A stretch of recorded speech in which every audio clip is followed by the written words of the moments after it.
So with the detail line, we'll cover that in a few moments. There's a bit more information that we need to do before we can use the detail line.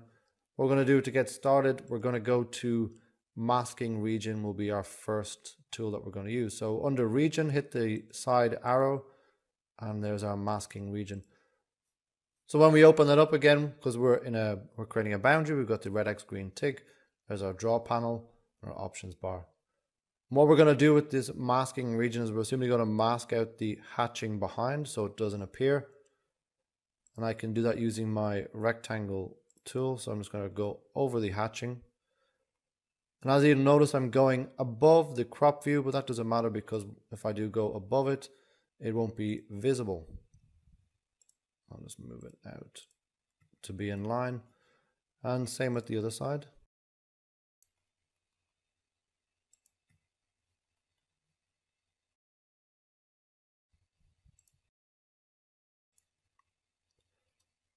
So first thing you'll notice is the lines are actually black, they're not pink. So if they're black, I can have multiple lines that aren't connected in the same action. So now that green tick to finish.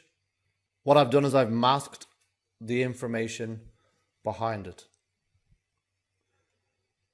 So as well as region, masking region, we have a filled region, which is just like in CAD is our hatching. So again, once we enter it, we've got the green tick, red X, our draw panel, our options bar. So what I'm going to do is use my rectangle again to draw over the concrete slab. Green tick to finish. And there it gives me a crosshatch fill. So I can select that, go to my type selector, and I'm able to change it through different types. What I'll do is I'll just make it a solid black. So all I did was I selected the hatch, went to the type selector, and I changed it to a solid black.